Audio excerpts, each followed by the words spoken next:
Welcome to the CashStream Financials video and Introduction to Debtor Finance Part 1. My name is Tim Lee and I'm the CEO and founder of CashStream Financial, specialists in raising cash flow finance. I am also the co-author of a book about factoring and invoice discounting entitled The New Bankers, which was published in the UK.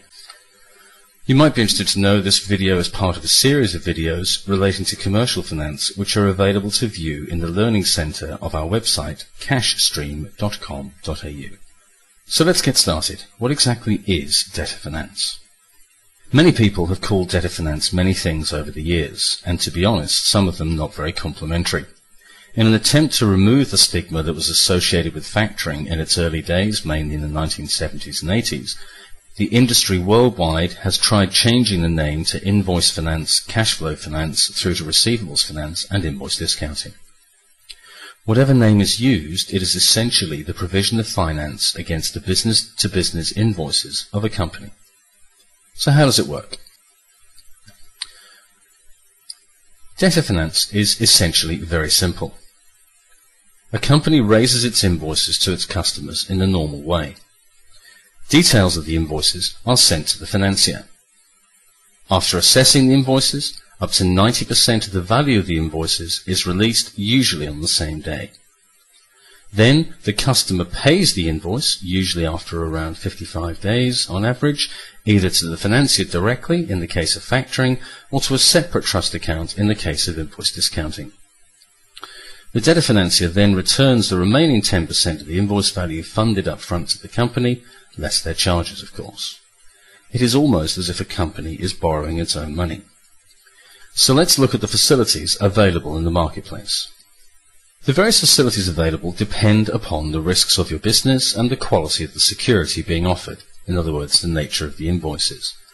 The greater the perceived risk, the more likely the facility will be on a disclosed basis. In other words, your customers will be aware of the financier's involvement, usually by means of a stamp on the invoice saying the invoice should be paid directly to the debtor financier. Now, as risks reduce, primarily but not exclusively through good profitability, so confidential facilities become more likely. So how does debtor finance fit strategically into a company's financing plans? Most small businesses go through a growth cycle, and there are some different facilities for different phases. Typically, a new start business will be started by the founder of the business putting their house up for security for a bank overdraft facility. As the company expands, however, there's an increased need for finance. Disclosed factoring comes into its own at this stage, as debtor financiers, as a rule, do not take real estate as security. Instead, they look at the invoices themselves as their primary source of security. Then, after a rapid period of growth, most companies go through a period of consolidation, where margins become the focal point of a business and weaker customers are removed. At this stage of development, usually fixed business loans are more relevant. Then, after consolidation, companies typically go through a second phase of growth, but this time with stronger financial and operational systems in place. Usually, companies can handle their own debtor collection, and so invoice discounting on a confidential basis becomes the facility of choice. So how does debtor finance compare to other sources of finance in an expanding company? Any expanding company needs additional working capital to fund stock, wages, overheads, etc. And the faster the growth, the more working capital is required. So what are the alternatives? Well, there's equity. Maybe you have some savings to put into your business. The question is, do you want to? Especially given the uncertain market conditions and the credit crunch. You could look at external equity, but of course this means giving up a percentage of your business. Is that what you want? Alternatively, you could look at additional security being offered to the bank to increase the bank overdraft. Do you have the security? Do you want to put it up? All the above financing options are equally valid, but it depends upon your own risk appetite. In times of uncertainty, best practice usually suggests keeping some powder dry just in case. And one thing to bear in mind, it's easier and cheaper to raise debt when you're not desperate for it. So let's compare debtor finance to a bank overdraft. Bank overdrafts by their very nature are fixed, usually secured against a fixed asset, usually real estate.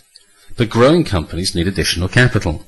So what you might notice is your bank overdraft limit gets hit regularly, and you could get those phone calls from the bank manager.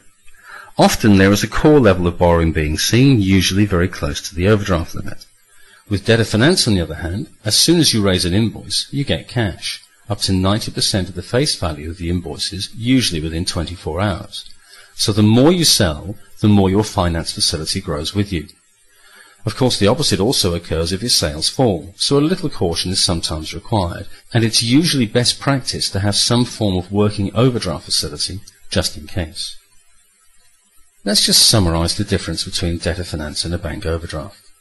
The beauty of debtor finance is that first, you don't need to put up real estate security to support the facility, although a personal guarantee will be required, mainly to cover fraud. Secondly, funding is against your current sales performance and not against your historic balance sheet. And finally, the level of finance grows directly in line with your sales.